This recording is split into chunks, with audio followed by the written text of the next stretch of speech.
luz de la verdad. Programa presentado por la comunidad religiosa Iglesia de Dios del Nuevo Pacto.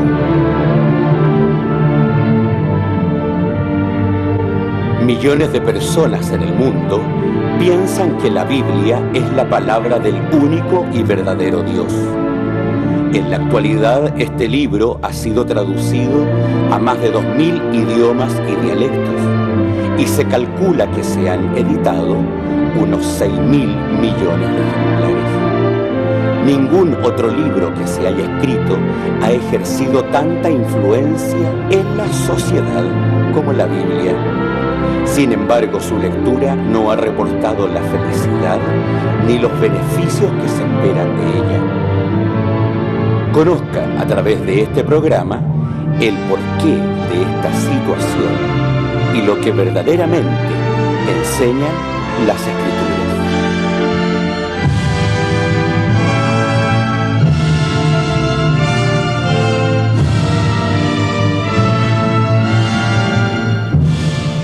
Buenas tardes, queridos televidentes. Estamos en su programa La Luz de la Verdad. Le damos la gracia a Dios, primero que todo, porque nos ha traído una nueva semana para que usted nos pueda acompañar en casa. Le damos la gracia también a toda la congregación que nos ve semana a semana. Así también le quiero dar también la gracia a Dios porque nos ha permitido razonar y ver un poco más de la Escritura a través de toda esta semana. Que la paz de Dios sea con cada uno de ustedes y esperando que podamos tener un programa grato para cada uno de nosotros, tanto para nosotros como para ustedes. Le quiero presentar también a nuestro pastor que se encuentra con nosotros en esta semana. Bienvenido, pastor, al programa de televisión. Muchas gracias. Estimado televidente, gracias a Dios por estar nuevamente en este lugar con ustedes y tener la oportunidad de hablar de la palabra de Dios. Siempre, como dijo nuestro hermano, con la esperanza de que este sea un programa interesante para usted y que podamos aportar algo a su vida espiritual. El Dios de paz les bendiga. Amén. Bien, y no olvide visitarnos en nuestra página web www.idnp.cl. Esa es nuestra dirección en internet. Le agradecemos por las preguntas que llegan, porque este programa va a ser relacionado a través de todas las preguntas que llegan a la página. Así también en nuestro servicio de oración, Carrera con Aníbal Pinto 370, todos los días sábados, 11:30 de la mañana y 16 horas en la tarde. Que el Dios de paz les bendiga y empezamos a trabajar en este programa que está dedicado principalmente a todos vosotros. Pastor, dentro de las preguntas que nos han llegado a la página, hemos querido hacer un extracto de algunas y me atrevo a poder preguntárselas también porque generalmente hay algunas que se van repitiendo, pero hemos tratado de poder sacar lo mejor desde esa perspectiva de la página web. A nosotros siempre se nos tilda de una iglesia judía. Y entonces las personas nos dicen, ¿por qué nosotros tenemos que celebrar las fiestas judías? Si todo lo que está en la ley quedó clavado en la ley. A ver, bueno, en primer lugar, no sé de qué manera se llegó a entender eso. Cuando nosotros leemos la Sagrada Escritura, hay varias cosas que siempre para la gente las da por sentadas y no corresponden a la verdad, ¿no? Las fiestas, en su esencia, no son judías. Si bien es cierto, el primero no la recibió el pueblo judío, o sea, aquí hay cosas que la gente tiene que entender. ¿Quiénes son los judíos y quiénes son los israelitas? ¿No? Los israelitas son todos los descendientes de Abraham, ¿no es cierto?, que a través de Jacob le nacieron 12 hijos y cada uno de sus hijos comprendió una tribu de las 12 tribus de Israel, ¿no es cierto? A la muerte de Josué, a las tribus se sumaron Efraín y Manasés, que eran hijos de José y le habían nacido en Egipto. Los judíos son la tribu de Judá, o sea, es una sola tribu. Ahora, cuando pasaron los 350 años del periodo de los jueces, se establece la monarquía en Israel que dura 120 años. Su primer rey fue el rey Saúl, le siguió en el trono el rey David y a David le siguió su hijo, que fue Salomón. A causa de la banalidad, si podemos llamarlo así, de Salomón, ¿no es cierto?, descuidó su relación con Dios y el reino fue quitado a sus manos, de modo que a la muerte de Salomón se dividió el reino de Israel. Y ahí apareció la terminología de los judíos, ¿no es cierto? El reino de Judá al lado sur y el reino de Israel al lado norte. Ahora bien, el año 720, según la cronología secular, el pueblo de Israel cayó en manos de los asirios. Pero hay circunstancias que nosotros tenemos que recordar. 130 años después cae, ¿no es cierto?, el reino de Judá en manos de los babilónicos. Y de esta manera, ¿no es cierto?, se empieza a hablar de Israel y de Judá. Y finalmente, cuando los asirios se llegan a los israelitas y desaparecen, tal como estaba predicho en la palabra de Dios, desaparecen las 10 tribus de Israel, ¿no es cierto?, toda la gente identifica a los israelitas con los judíos. Entonces, para ellos son todos judíos, ¿no es cierto? Pero el pueblo de Israel en el monte Sinaí recibió la ley de Dios, ¿no es cierto? El reino de Judá, o sea, la tribu de Judá dentro de Israel, en el monte Sinaí, era un grupo pequeño, no era un gran grupo, no era una familia demasiado grande, pero era una de las tantas. Pero toda la comunidad de Israel recibió la ley. Ahora bien, hay dos cosas que se refieren a cuando hablamos de la ley. Nosotros tenemos que hablar, porque creo que eso es lo que constituye importancia en este momento, en las leyes que tienen relación con el culto de oración. Y en el culto de oración está el sábado, está la Pascua, los ácimos, Pentecostés, trompeta, expiación y cabaña, ¿no es cierto? La gente a eso llama la fiesta judía. O sea, quiere decir, por un lado, que la inventaron los judíos, otros dicen la ley de Moisés, que inventó Moisés. Entonces yo les quiero leer algunos pasajes que nos van a ayudar a aclarar esta situación. Levíticos capítulo 23, por ejemplo, dice: aquí está la institución del culto de oración, aquí está lo que la gente llama la fiesta judía. Vamos a ver qué dice el texto ese. Y habló Jehová a Moisés diciendo: habla a los hijos de Israel y diles: las solemnidades de Jehová, las cuales proclamaréis santas convocaciones, aquí estas serán mis solemnidades. Entonces aquí hay una cosa que es clara, ¿no es cierto? Dice, las solemnidades de Jehová, las cuales proclamaréis santas convocaciones, aquí estas serán mis solemnidades. Moisés está hablando con Dios, ¿no es cierto? Dios le habla a Moisés y le dice: habla a los hijos de Israel y dile: las solemnidades de Jehová, las cuales proclamaréis santas convocaciones, estas serán mis solemnidades. O sea, ni el sábado, ni la Pascua, ¿no es cierto?, ni Pentecostés, ni trompeta, ni expiación, ni cabaña, son fiestas exclusivas de ellos, son las fiestas de Dios. Y de esa manera pidió Dios ser adorado. Ahora bien, ¿qué papel jugó Moisés en esto? Dice, le voy a leer el capítulo 34 del libro del Éxodo. Dice el versículo 27: y Jehová dijo a Moisés: escribe tú estas palabras. Dios está hablando con Moisés y le ordena: escribe tú estas palabras. Conforme a todas estas palabras he hecho alianza contigo en Israel. Y él estuvo allí con Jehová 40 días y 40 noches, no comió pan ni bebió agua, y escribió en las tablas la palabra de la alianza, las 10 palabras. Entonces, ¿cuál es la función de Moisés? Moisés no inventó ninguna ley. Moisés simplemente se limitó a escribir lo que Dios le ordenó que escribiera. Y así aparece en la Sagrada Escritura, ¿no es cierto?, los 5 primeros libros, que son el libro de la ley, ¿no es cierto?, el resultado de la inspiración del Espíritu Santo y de la orden que le dio Dios respecto a las cosas de Dios. Entonces, Moisés no es autor de la Biblia, Moisés no es autor de las leyes que aparecen en la Biblia, el pueblo judío no ha inventado absolutamente nada, ¿no es cierto? El capítulo Levítico 23, hay muchos, por supuesto, pero yo toco el principal de todo, que es el reglamento del culto. Dice: estas son mis leyes, las cuales, dice, proclamaréis como santas convocaciones. Entonces, yo no sé por qué la gente dice que fiestas son judías. Ahora, cuando Dios desechó o postergó, ¿no es cierto?, la preponderancia del pueblo de Israel en su relación de la humanidad con Dios, ¿no es cierto?, Dice, "He aquí el reino de los cielos", le dijo, "será quitado de vosotros y será dado a gente que haga frutos de él". Y se refería al llamado del mundo gentil, por supuesto, ¿no es cierto? Entonces, ahí pasaron toda esta forma de adoración a un grupo que él constituyó, que fue la iglesia, ¿no es cierto?, la iglesia primitiva, donde estaban los 12 apóstoles, y cuando ustedes la ven en Hechos capítulo 1, ya era una congregación de 120 personas. Cuando ustedes leen el libro de los Hechos, se dan cuenta de que había muerto nuestro Señor Jesucristo, ¿no es cierto?, y ellos seguían guardando estas mismas leyes. Varias de ellas encontramos nosotros a través del libro de los Hechos. Entonces, eso demuestra una cosa.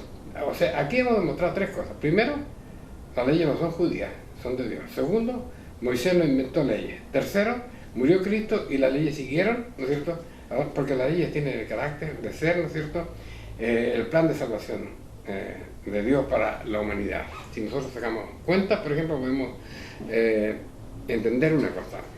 Yo creo que Israel creía en Dios, sin lugar a dudas, pero esa generación había pasado 220 años, digamos, cautivo en Egipto, tenía idea vaga de lo que era realmente Dios, de lo que era el pueblo de Dios, las leyes, conocían, tenían la historia, por supuesto que la tenían, ¿no es cierto?, pero no estaban viviendo la fe, y como no estaban viviendo la fe, lo que más les apresuró a ellos a salir no fue un proceso de conversión, aunque la novela nos muestra que ellos eran un pueblo muy convertido, pero no era un proceso de conversión, sino que la necesidad humana de salvar sus vidas, ¿no es cierto? Entonces se sometieron a todo lo que...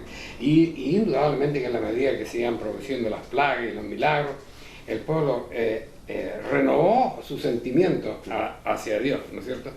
Pero pasaron muchas cosas en la historia de Israel, por ejemplo, la caída del templo, la recuperación del templo, la introducción de Antíoco Epífanes, ¿no es cierto?, el sacrificio, la caída en el tiempo de los romanos, todas esas cosas constituyeron fiesta. Entonces, el calendario hebreo, ¿no es cierto?, junta una y otra cosa. Ellos no tienen el Espíritu de Dios y no dejan de ver que estas son leyes espirituales, sino que ellos, la Pascua, la conmemoran en la salvación de la muerte de los primogénitos, ¿no es cierto?, Pascua y Ásimo, la libertad de los egipcios. Esas cosas conmemoran a ellos. El Pentecostés como el día en que Dios entregó la ley, o sea que se inventó la Biblia, por decirlo, tienen una visión material de la ley, ¿no es cierto?, a pesar de que ellos son muy respetuosos y son muy dados a Dios, el Espíritu de Dios no está en ellos.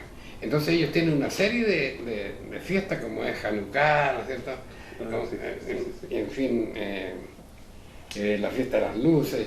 Tienen varias fiestas y esas son las fiestas judías, ¿no es cierto?, que se mezclan con la historia de ellos, que es la historia de la ley que recibieron en el monte Sinaí. Pero las fiestas prioritariamente que celebra la iglesia y que predica la iglesia son las fiestas que Dios dejó establecido en carácter perpetuo en el capítulo 23 del Levítico, ¿no es cierto?, para toda la humanidad. Pastor, dentro de lo que usted venía conversando, en el tiempo ya de todo lo que vivió nuestro Señor Jesucristo, esta ley, le voy a hacer a lo mejor varias preguntas sobre la misma, pero esta ley se mantuvo en el tiempo con la iglesia de los apóstoles, porque aquí donde entra en juego la situación de que las demás instituciones nos dicen que estas leyes fueron clave en la cruz y que con nuestro Señor Jesucristo en adelante es otra cosa. Él cambió una infinidad de cosas que venían manteniéndose del pueblo judío hacia en nuestros tiempos de ahora, en este caso. Entonces, esa es la mantención generalmente de la ley a través del tiempo en el nuevo pacto. ¿La Escritura nos enseña a través de eso? ¿Que la Escritura enseña? Sí. Por favor. Nosotros podemos ver toda la historia del libro de los Hechos y vamos a encontrar que no hay ninguna novedad. En el capítulo 1, por ejemplo, encontramos nosotros a los apóstoles reunidos porque era la fiesta de Pentecostés. La gente dice cuando nosotros citamos esto, dice, bueno, es que ellos celebraban Pentecostés porque eran judíos, claro, ¿no es cierto? Sí. Pero que hay una cosa clara. Si ellos hubieran celebrado la fiesta de Pentecostés porque eran judíos, tendrían que haber estado en el templo, porque no se permitía hacer cultos en cualquier parte, como pasa ahora aquí en Chile, por ejemplo. No. La gente que venía a adorar tenía que ir al templo a adorar. Y aquí ellos no estaban en el templo, están en el aposento alto. Y pasaron cosas que en el templo nunca pasaron, ¿no es cierto?, como la recepción del Espíritu Santo, ¿no es cierto?, Pedro visitaba el templo sin lugar a dudas, pero Pedro está en este lado, en las transformaciones que ha hecho nuestro Señor Jesucristo. Pero las transformaciones nosotros tenemos que verlas en el sentido que están escritas en la palabra. Por ejemplo, el capítulo 9 del libro de los Hebreos nos enseña lo siguiente. A ver si lo tenemos acá. Dice, tenían pero, dice el versículo primero, tenían pero el primer pacto, reglamento de culto y santuario mundano, porque el tabernáculo fue hecho el primero donde estaban las lámparas en la mesa y los panes en la proposición, y tras el segundo velo está el tabernáculo, en el tabernáculo está el lugar santísimo. Esas cosas toda la gente la sabe cómo era el templo antiguo. Ahora, lo que interesa aquí es lo siguiente, el versículo 8 dice, dando a entender en esto, en toda esa en todo ese boato que significaba la adoración en ese tiempo, dice, el Espíritu está dando a entender en esto el Espíritu Santo que aún no estaba descubierto el camino para el santuario, entre tanto el primer tabernáculo estuviese en pie. Entonces aquí ya se muestra que hay tiempos definidos, ¿no es cierto? Mientras el tabernáculo estuviera en pie, ¿no es cierto?, la adoración era a través del tabernáculo, con los formulismos del tabernáculo que también los había creado Dios, ¿no es cierto? Me parece que en el capítulo 25 del libro de Ezequiel, en el verso 20, o en el capítulo 20, verso 25, es la cita, pero la historia empieza en el capítulo 20. Entonces, en el capítulo 20, cuando los judíos estaban en Babilonia, ¿no es cierto?, después de ser cautivos por Nabucodonosor, dice la palabra que los israelitas, o sea, deben haber sido personas que eran de las tribus de Israel, ¿no es cierto?, supieron que estaba Ezequiel, que era un profeta, y fueron a preguntarle a él, ¿no es cierto?, y bueno, ¿qué va a pasar con nosotros? ¿Qué va a pasar? Entonces, el profeta le empieza, Dios primero que todo habla con el profeta y le dice, yo no quiero hablar con este pueblo, porque ellos por rebelde están en la situación que están. Lo pueden leer ustedes del capítulo 20 adelante, Ezequiel. Y entonces dice que ellos nunca quisieron obedecer a Dios. Y aquí hay una cosa más extraña que muy pocos predicadores la hablan. Dios le dice, yo a ellos, dice, le di leyes malas. No di, si tú has leído ese pasaje. ¿Qué significa ese pasaje? Dios, la gente no se puede imaginar las cosas de otro modo. La grandeza y la misericordia de Dios, ¿cómo no iba a suponer lo que venía? Él sabía que el pueblo iba a caer. Entonces le dio leyes que tuvieron la dificultad de no cambiar su mente, porque el hombre era malo. Y aquí dice, consistiendo, dice, lo cual era figura de aquel tiempo presente, en el cual se ofrecían presentes sacrificios que no podían hacer perfecto la conciencia del que venía con ellos, consistiendo solo en vianda, en medida y en diversos lavamientos acerca de la carne, impuestos hasta el tiempo de la corrección. O sea, todo eso está determinado por Dios que tenía que cambiar. Pero dice, estando ya presente Cristo, pontífice de los bienes que habían de venir, por el más amplio y perfecto tabernáculo, no hecho de mano, es a sabernos esta creación, hasta ahí llegó todo eso. Pero ahora las personas tenemos que entender qué fue lo que realmente quedó clavado en la cruz, y ahí el apóstol Pablo lo dice claro, ¿no es cierto? Lo dice claro. Y el apóstol Pablo incluso más en el capítulo 2 de la carta a los Colosenses, o en el capítulo 2 de la carta a los Efesios también, dice que nuestro Señor Jesucristo con su sangre dejó clavada en la cruz la ley de los mandamientos, no es un rito. Pero la gente no entiende qué es un rito. ¿El sábado es un rito? No, el sábado no es un rito. ¿La Pascua es un rito? No. En el capítulo 12 del libro Apocalipsis, o sea, del libro del Éxodo, dice, cuando vuestros hijos os preguntaran a vosotros, dice, ¿qué rito es este vuestro? Vosotros diréis, esta es la fiesta de la Pascua. No, ¿cómo me dice usted que sí? No, yo estaba razonando en conjunto con usted lo que... Está razonado. Cuando vuestros hijos os preguntaren, ¿qué rito es este vuestro? Vosotros diréis, esta es la víctima de la Pascua. Entonces la Pascua no era el rito. El rito era el sacrificio del Cordero. ¿Y por qué tenía que desaparecer el rito? Tenía que desaparecer el rito porque como lo dice el propio apóstol Pablo en Colosenses, ¿no es cierto? Esa era sombra de lo por venir. Y cuando vino el Cordero de Dios, nuestro Señor Jesucristo, desaparece el sacrificio de los animales. Eso desapareció, pero la Pascua no desapareció, ¿no es cierto? Porque cuando nuestro Señor Jesús está ahí con sus discípulos, dice, en gran manera he deseado comer con vosotros esta Pascua. Y le dijo que Él no la va a volver a comer otra vez hasta que esté con ellos en el reino. O sea, la Pascua sigue. ¿no es cierto? Pero ahora, ¿en qué forma sigue? ¿No es cierto? Todas las veces que comieres este pan, o sea, ahora la Pascua cambió de giro, ahora es la conmemoración de nuestro Señor Jesucristo, porque Él es el verdadero verdad. Entonces la gente no entiende y no hace la separación de lo que es un rito y de lo que es el mandamiento no completo, o sea, la parte espiritual. Y ese es el asunto que a la gente convence. El libro de los Hechos, en varias partes, nos muestra a Pablo, nos muestra, por ejemplo, a Pablo queriendo llegar a la fiesta de Pentecostés, me parece. Vamos a leer el capítulo 26. 18. Si usted quiere le leo el 28 y 18, no hay ningún problema. Tengo la Biblia que dice. ¿Pero qué es lo que me está diciendo? No, 18, capítulo 18. Ah, capítulo 18, bueno, dice capítulo 18, lo busco acá. Dice que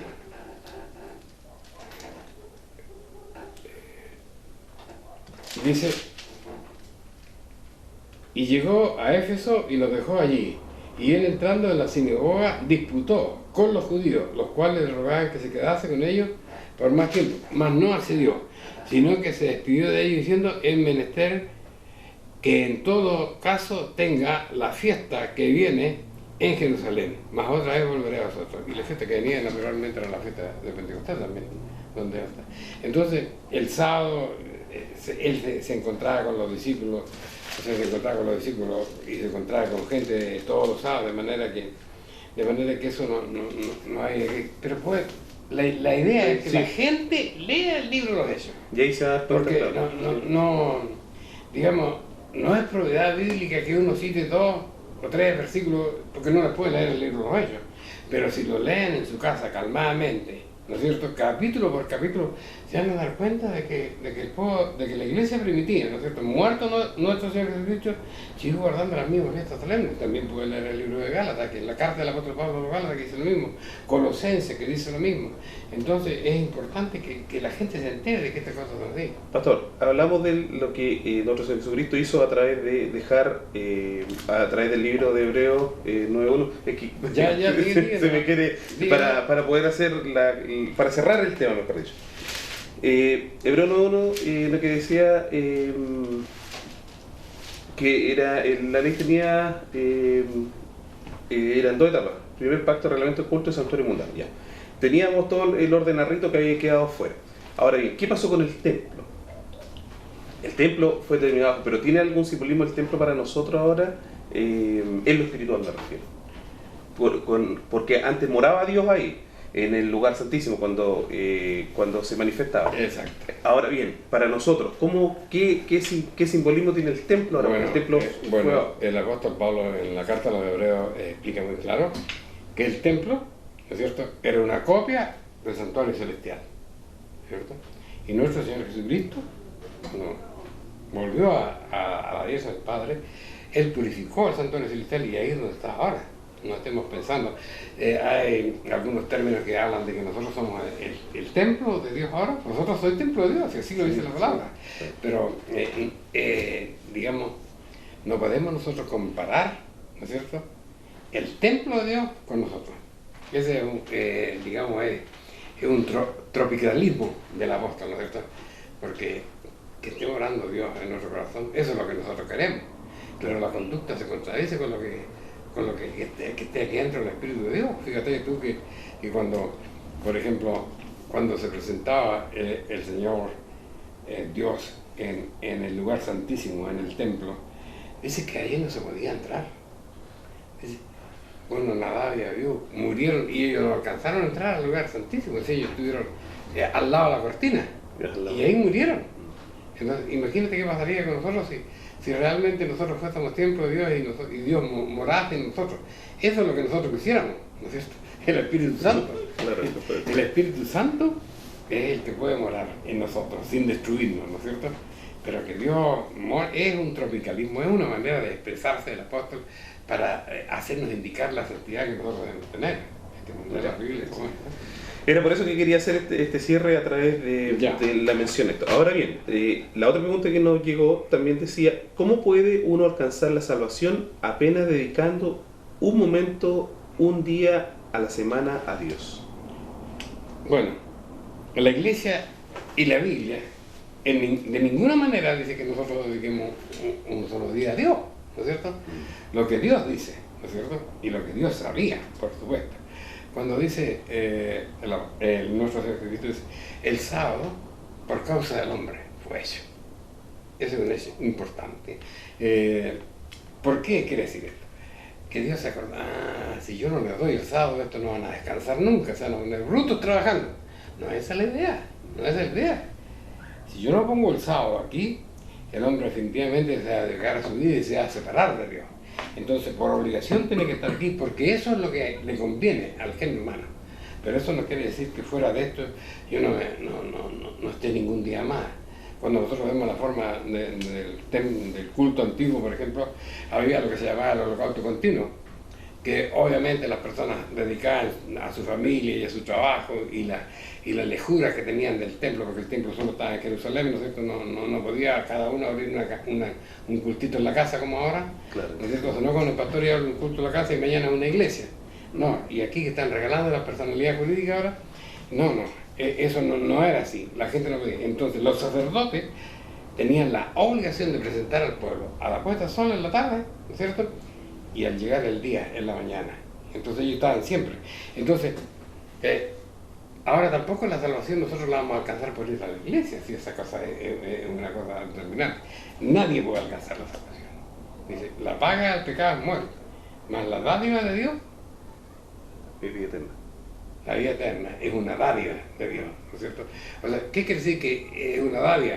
Que yo no la compré, que yo no la alcancé, que yo no lo voy a poder lograr, porque yo soy por esencia un pecador. Entonces, Él nos va a tocar. Pero ahora, ¿cómo es que nosotros vamos a tener esta posibilidad de que Dios verdaderamente nos dé la vida eterna? Bueno, cambiando nuestra vida. Ese es el asunto. La iglesia se empieza a construir en cada persona que va a la iglesia, ¿no es cierto? Entonces, para ser yo parte de la iglesia, primero que todo yo tengo que cambiar como persona. Y eso es lo que yo estoy haciendo por Dios cada día. Que tengo que trabajar, claro que tengo que trabajar. Que tengo que comer, claro que tengo que comer. Que tengo que compartir con familia, claro que... Pero también tengo la obligación de adorar a Dios. Entonces, el día sábado es el día que tiene la particularidad, ¿no es cierto? El día sábado no salva a nadie. Y eso la gente lo tiene que tener muy claro. Es como nosotros decimos siempre, es como la ley del tránsito. Esta calle tiene tránsito de norte a sur y yo viajo con mi vehículo todos los días de norte a sur y nadie me da un premio. Pero meto el auto al otro lado y no tan solo me da el premio, sino que acabas que salga muerto. Claro. Entonces, el sábado no salva a nadie. Dios es el que salva. Jesús nos va a salvar a través del sacrificio de su sangre, pero nosotros vamos a alcanzar la posibilidad de que Él nos mire a nosotros en la medida de que nosotros cada día estemos cambiando nuestra propia vida, buscando la santidad. Eso es. Es que, bueno, hemos hablado tanto del sábado ya que es bueno dar este otro tipo de argumentación en la que usted expresó, pastor. ¿Cómo puede considerarse la Iglesia de Dios una congregación que no acepte el Espíritu Santo? Nos dijeron nosotros. Usted eligió todas las preguntas que nos están dando por acá nosotros mismos, ¿no? Yo no sé por qué la gente dice que la Iglesia no acepta el Espíritu Santo. Nosotros aceptamos el Espíritu Santo. No seríamos si no aceptásemos el Espíritu Santo. No podríamos ser iglesia. No podríamos haber entendido su palabra. Porque el hombre animal no entiende las cosas que son de Dios, dice en la primera carta del apóstol Pablo a los Corintios, ¿no? Para poder entender la palabra de Dios hay que tener. Lo que nosotros no aceptamos, esta cosa es que las personas digan, nosotros recibimos el Espíritu Santo y Dios mora en nosotros y dancen y todas esas cosas. No le ponemos nombre a eso. Pero hay cosas que a mí me llaman la atención.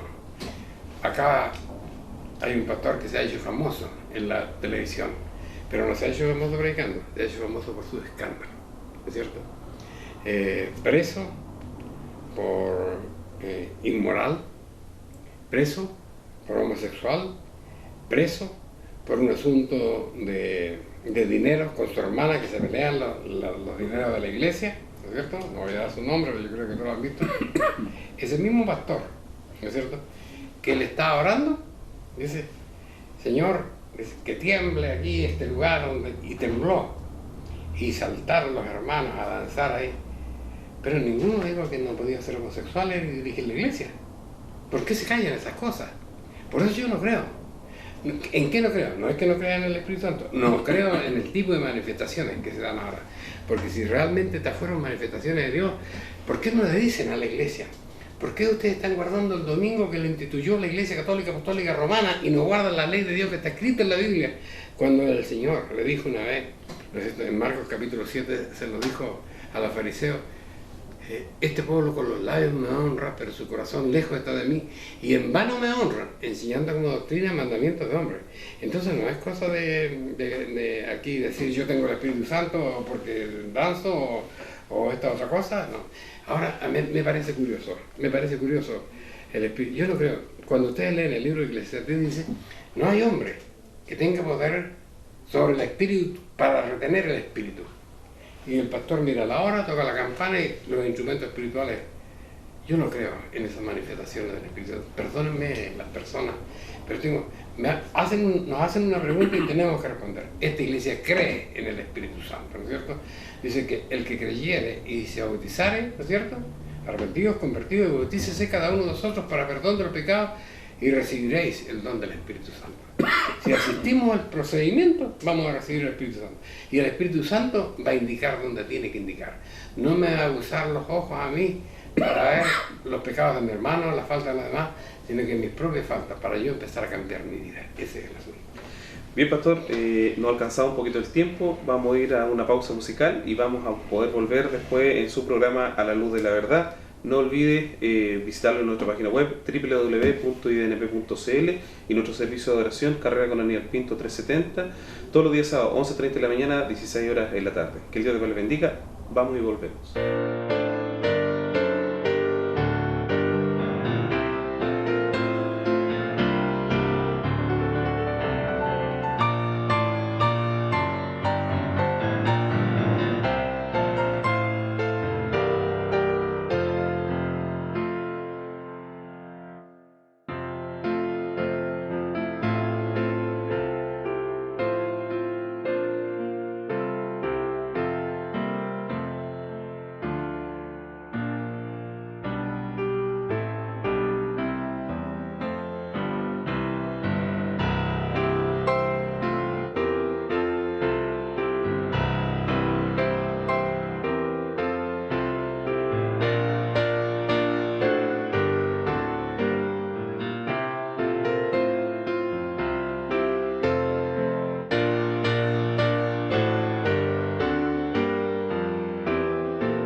Bien, estamos de vuelta en este programa tan maravilloso que está dedicado a Dios principalmente. La Iglesia del Dios del Nuevo Pacto está presente en este canal de televisión para que podamos seguir conversando, pastor, estas preguntas que nos han llegado. Dentro de la continuidad de lo que veníamos hablando anteriormente, tiene que haber sido la misma persona que nos preguntó, porque dice, el libro de los Hechos nos muestra que la iglesia en Pentecostés habló en lenguas. ¿Ustedes también lo hacen? Y si no lo hacen, ¿por qué no? Yo entiendo que la iglesia debe hablar en lenguas. Yo creo que la iglesia debe hablar en lengua. ¿No es cierto? Eso es lo que plantea. ¿Por qué no habla en lengua la iglesia? Porque no se ha dado la ocasión, porque no tenemos los instrumentos, porque no hemos salido al extranjero, ni extranjeros nos han visitado. Quiero que leamos Hechos capítulo 2 para entender cómo fue la primera manifestación en lengua, ¿no es cierto?, que aparece en la Biblia. Dice, capítulo 2, dice, el versículo 6, y ellos este estruendo, cuando se manifestó el Espíritu Santo, dice, juntóse la multitud y estaban todos confusos porque cada uno les oía hablar en su propia lengua. Estaban hablando en lengua. ¿Quiénes estaban ahí presentes? Y estaban todos atónitos y maravillados, diciendo, ¿no son estos galileos estos que hablan? ¿Cómo lo oímos nosotros hablar, cada uno en nuestra lengua en que somos nacidos? Porque habían partos que hablaban un dialecto, habían medos, habían elamitas, había gente de Mesopotamia, había gente de Judea, había gente de Capadocia, había gente de Ponto, Roma, ¿no es cierto?, que hablaban el latín, de Asia. Y cada uno entendía lo que se hablaba. O sea, ¿qué lenguas hablaron? Bueno, hablaron el lenguaje que habla la gente de los partos, de los medos, de los elamitas, de los mesopotámicos, hablaban la lengua hebrea, hablaban el idioma que se hablaba en Capadocia, en Italia y en toda Asia. O sea, hablaban idioma o lenguaje, ¿no es cierto? Cosas que la gente la entendió, porque ellos decían, pero si nosotros entendemos, ¿cómo entendemos si son galileos y los galileos tenían que hablar, ¿no es cierto?, apenas una suerte de hebreo y una suerte de griego en aquel entonces? ¿Cómo le debemos hablar en nuestra lengua? Entonces, eso es lo que pasa. Yo voy a una iglesia y veo una manifestación espiritual y una persona habla una serie de palabras que no las entiende nadie, que ni siquiera me las he podido aprender para poder explicarlas, pero yo sé que la gente me entiende de qué estamos hablando. Ahora, bien, ya le decía yo, nosotros aceptamos que se habla en lengua. A lo mejor un día se llena la iglesia aquí, por decir, de mapuche, ¿por qué no? Y hay un hermano que hable mapudungún, yo no voy a hablar mapudungún. Si me dan la oportunidad, yo voy a hablar en castellano. Y él va a tener que transmitirle a los hermanos lo que yo estoy hablando.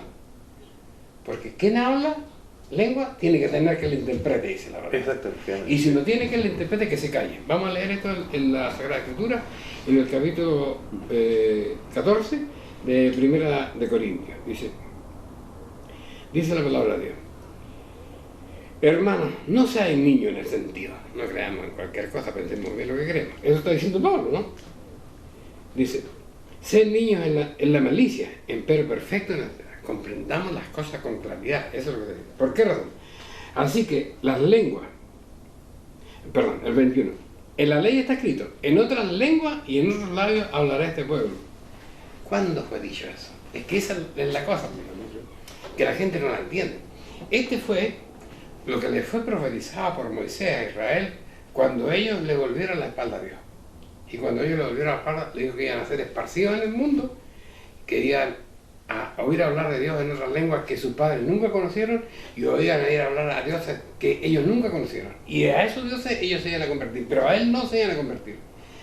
Por eso que dice la palabra, bueno, pero no estemos hablando de que esas palabras un poco mapudungún, otro, no sé qué lenguas son en realidad, que se confunden todos, son lo que dice Pablo. Pablo dice, no, de eso yo no he hablado nunca, dice. En la ley está escrito, cuando en la ley está escrito que en otras lenguas se refería al pueblo de Israel, su forma de castigo, porque ya las 10 tribus se iban a perderlo en el mundo entero, en esas lenguas.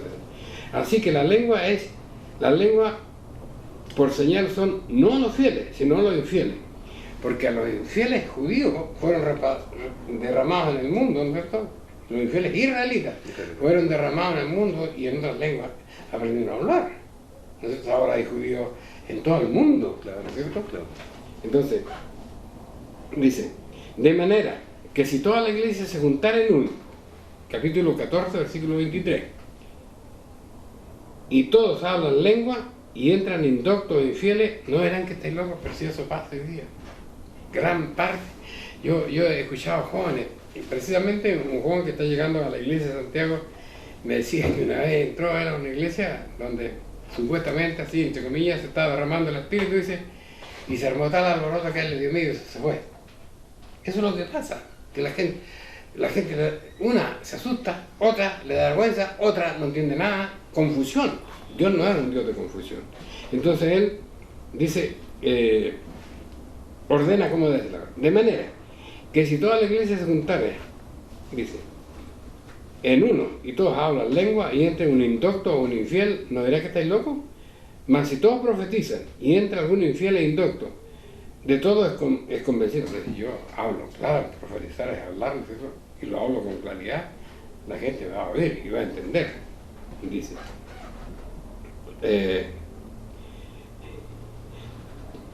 ¿qué hay, hermano? Dice el verso 26. Cuando os juntáis, cada uno de vosotros tiene salmos, tiene doctrina, tiene lengua, tiene revelación. Si hablare alguno en lengua extraña, esto sea por dos, o a lo más por tres, y por turno, más uno interprete. Aquí si llega un hermano a hacerlo una prédica en inglés, o el mismo ejemplo que puse, vine a predicar en Mabudungun. Si no hay alguien que interprete, no puedes hablar, tiene que callar. Así dice. Si no hubiera intérprete, calle la iglesia y hable a sí mismo y a Dios. Entonces, la iglesia, la palabra de Dios tiene esto absolutamente codificado y claro. Primero que todo, ¿sale a hablar en lengua de la Biblia? Exactamente, sale, ¿no es cierto?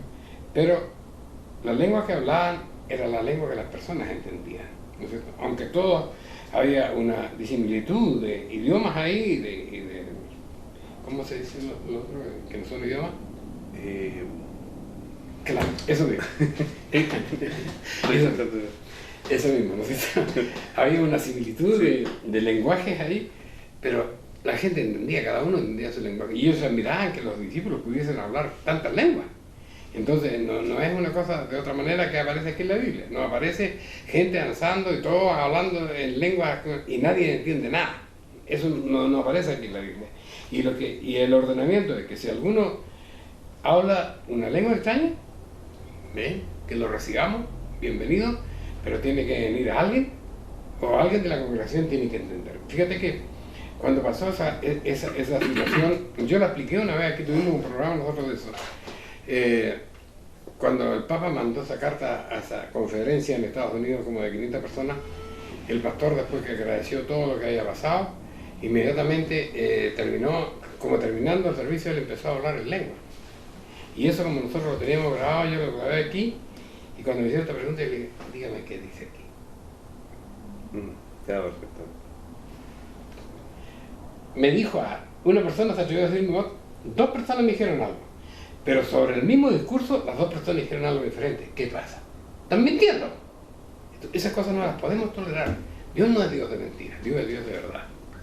Pastor, entonces yo quiero, para concluir esa pregunta, entonces, aunque duro sea, pastor, ¿qué es lo que es entonces qué es lo que es eso, lo que se habla ahí? Yo no puedo decir, hermano, la gente en primer lugar se sugestiona.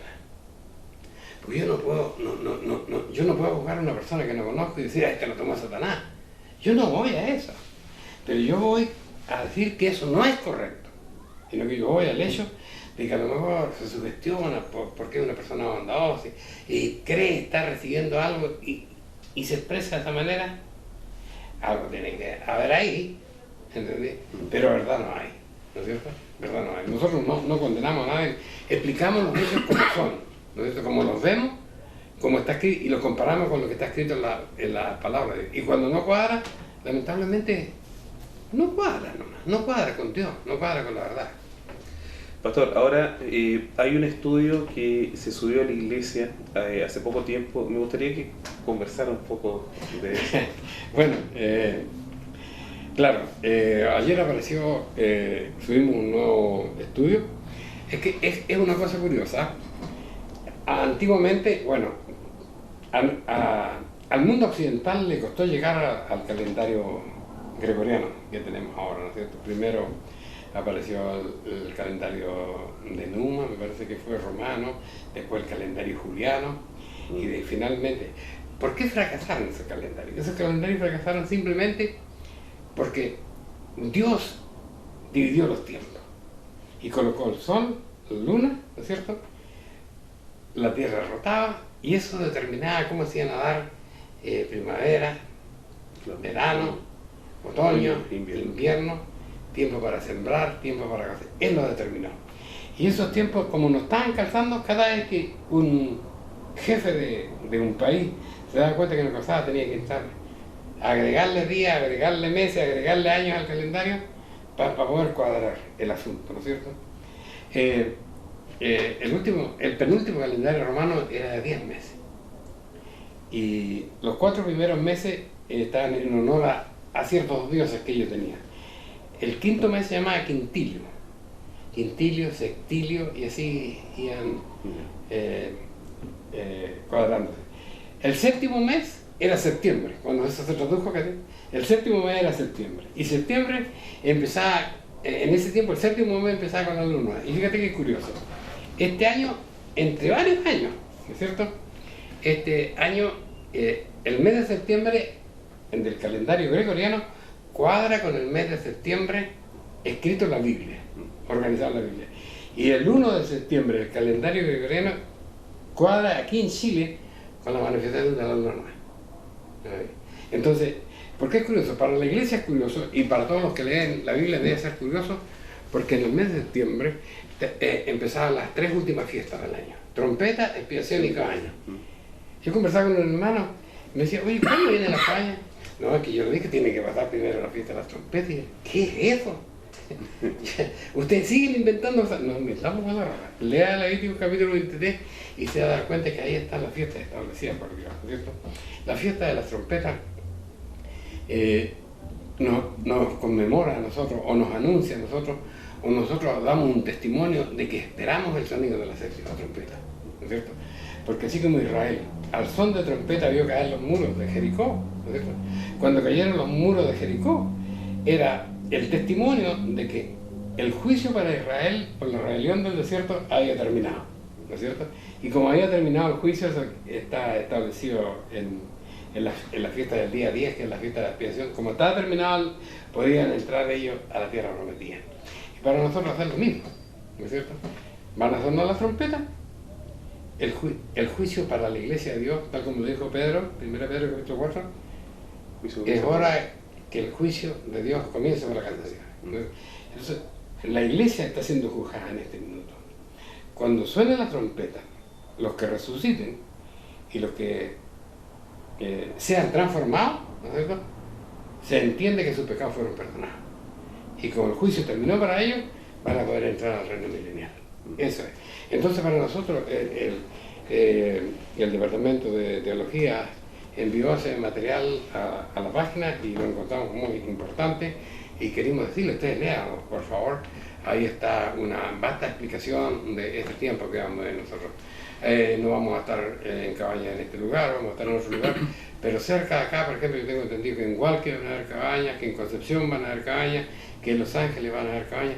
Donde haya una fiesta de cabañas celebrando, acérquese usted y converse con las personas y entienda que esta es una cosa que está a través del mundo entero. Familias, iglesias, congregaciones, pueblos enteros van a estar celebrando la fiesta de Dios, porque este es un punto interesante. La esperanza del mundo cristiano de la séptima trompeta es un monumento que está guardado en la celebración de este día.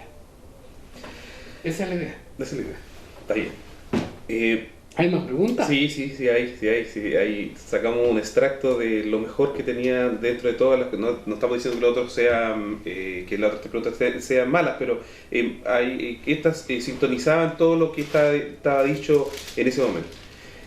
Si los ritos quedaron clavados en la cruz, ¿por qué ustedes, lo hablamos nosotros, insisten en predicar estas cosas? Como que siempre le damos siempre a la misma situación en las prédicas de la televisión y todo eso. Bueno, nosotros no insistimos en los ritos, de ninguna manera.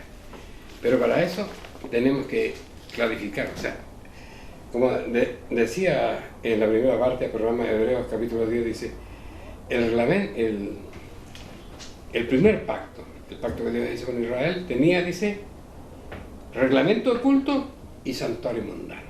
El reglamento de culto, tal como, ¿qué es un reglamento? Es un ordenamiento. ¿Culto qué es? El servicio de adoración a Dios. Entonces, el ordenamiento de la adoración a Dios se llamaba reglamento de culto. ¿Y qué era el santuario mundano? El santuario mundano se manejaba en la suerte del principio de Dios. El que peca muere. ¿No es cierto? El que peca muere. Entonces, Dios proveyó la posibilidad de que yo no muriera si pecaba, si podía en aquel tiempo, ¿no es cierto?, presentar un sacrificio que muriese, y que derramase su sangre, porque ahí estaba su muerte, para evitar la muerte mía, ¿no es cierto? Eso era los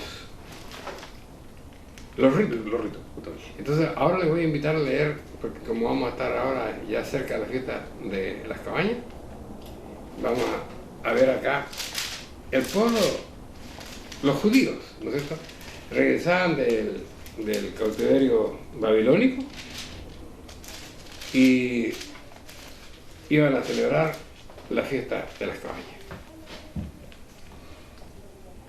Y dice la palabra en el capítulo 3 del libro de Esdras, dice, y llegado el mes séptimo, que ahora corresponde a septiembre, dice, ya los hijos de Israel en sus ciudades juntóse todo el pueblo como un solo hombre en Jerusalén. Entonces se levantó Yeshua, hijo de Josadec, y su hermano el sacerdote Zorobabel, Salatiel, y su hermano edificaron un altar para ofrecer el holocausto, como está escrito en la ley de Moisés, varón de Dios. Y asentaron el altar sobre sus basas, bien que tenían miedo a los pueblos de la tierra, y ofrecieron el holocausto a Jehová, el holocausto de la mañana y de la tarde. Empezaron a restablecer el culto después de varios tiempos, ¿no es cierto? Claro. Dice, hicieron asimismo la solemnidad de las cabañas como está escrito. ¿Dónde está escrito? En el reglamento del culto. Y holocaustos, dice, y holocaustos cada día por cuenta conforme al rito. Entonces, ahí está claro. ¿Qué era? El reglamento de culto era la fiesta de las cabañas. ¿Qué era el rito? El rito eran los holocaustos, los corderos, los animales que se sacrificaban. Entonces, ¿qué quedó clavado en la cruz? Los ritos quedaron clavados. El sacrificio de animales, los lavamientos, todas esas cosas que conciernen a la carne y no al espíritu, eso quedaron clavados en la cruz. Entonces nosotros no hablamos de ritos. Si nosotros dijéramos, usted tiene que circuncidarse la carne, estamos hablando de un rito.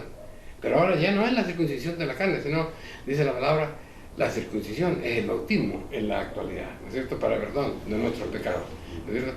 Entonces, si yo le dijera a usted, tiene que circuncidarse la carne para pertenecer a la iglesia, estoy hablando de un rito. Ese era un rito que representaba, ¿no es cierto?, al bautismo que haya de venir en el futuro. El sacrificio de los animales representaba el gran sacrificio de nuestro Señor Jesucristo para la liberación de nuestros pecados. Entonces, esa era la parte ritual, la que terminó. El apóstol Pablo en la carta a los Colosenses, en el capítulo 2, versículos 16-17, dice, nadie nos juzgue en comida o en bebida. nadie os juzgue en comida o en bebida, o en parte de día de fiesta, de nueva luna o de sábado, Porque la sombra de porvenir. por las cuales cosas son la sombra de lo porvenir, más dice el cuerpo de Cristo. ¿Cuál es el cuerpo de Cristo? Cuando usted lee en Efesios dice, la iglesia es el cuerpo de Cristo. Entonces, ¿qué está diciendo? ¿Cuál era la situación? La iglesia de Colosas, que Pablo no lo conoció, esa es la verdad de las cosas. Él estaba preso, eso debe haber sido el año 58-60, él estaba preso, y oyó, siempre le llegaba la noticia a la iglesia y dijeron, los hermanos están pasando por este problema, porque hay una efervescencia ahora filosófica y religiosa en toda Asia Menor, Colosas está en Asia Menor, y los están molestando a ellos, porque ¿por qué siendo ellos gentiles empiezan a guardar las fiestas judías? Entonces Pablo toma el lapicito y escribe la carta y se la manda. Y en esa carta le dice, nadie les molesta a ustedes porque están guardando la fiesta, ni se quebranten por eso, porque nadie tiene derecho a juzgar la iglesia, porque la iglesia es el cuerpo de Cristo. Esa es la cosa. Jesús es el único que tiene derecho a juzgar la iglesia, y él no la va a juzgar por la fiesta solemne, indudablemente, porque él la guardó y porque él permitió que sus discípulos a través del Espíritu Santo la siguieran guardando en el nuevo pacto. Amén. Bien, pastor, nos ha encontrado el tiempo, estaba Muy interesante el programa en este día. Nos quedaron preguntas, pero teníamos que tratar de sintetizar lo máximo y que quedara la explicación bien hecha. Quiero poder que se pueda despedir de la comunidad, pastor, para que pueda volvernos a reencontrar, si Dios mediante, el próximo sábado. Estimados hermanos, la paz de Dios sea con ustedes y les bendiga siempre. A lo mejor van a haber algunas repeticiones de programa dentro del mes de septiembre, porque la iglesia va a estar consagrada para guardar primero la fiesta de las trompetas el jueves primero, Sí, jueves primero. el sábado 10 el ayuno de la expiación, y del 15 al 22 celebramos la fiesta de las cabañas. Es un gran movimiento toda la iglesia en diferentes lugares, de manera que a lo mejor no vamos a tener el tiempo para estar acá grabando el programa cada sábado, pero siempre van a haber programas en nuestra iglesia. Espero que no se separen de nosotros, volveremos pronto, el Señor les guarde y les bendiga. Y si tienen la oportunidad de visitar un lugar donde se haga la fiesta, alguna fiesta, la fiesta de las cabañas, que es la más conocida, porque ustedes van a viajar, por ejemplo, de aquí a Concepción, y van a ver de repente unas carpitas, ahí está el pueblo de Dios. Si van a Talcahuano, ahí van a ver carpitas, ahí está el pueblo de Dios. Si van a Concepción, si van a Los Ángeles, ahí van a ver. Si van a Hualque, ahí van a ver. Entonces, acérquense y pregunten. Y si ustedes tienen una prueba de que nosotros estamos en error, bueno, tú les das la bendición para que nos vayan a ver y esta sea la última fiesta que nosotros guardemos. Dios los bendiga. Bien, queridos televidentes, nos encontramos Dios mediante ya en una próxima ocasión, como decía nuestro pastor, que el Dios de paz les bendiga. Esperamos volvernos a reunir la iglesia completa para estas son fiestas que a nosotros nos llena de enormemente de gozo el corazón para juntarnos todos. No se olvide visitar nuestra página web www.idnp.cl, nuestra dirección, y Carrera con Aníbal Pinto 370, todos los días sábados, 11:30 de la mañana y 16 horas de la tarde. Que el Dios de paz les bendiga, una hermosa semana y nos volvemos a encontrar muy pronto. Amén.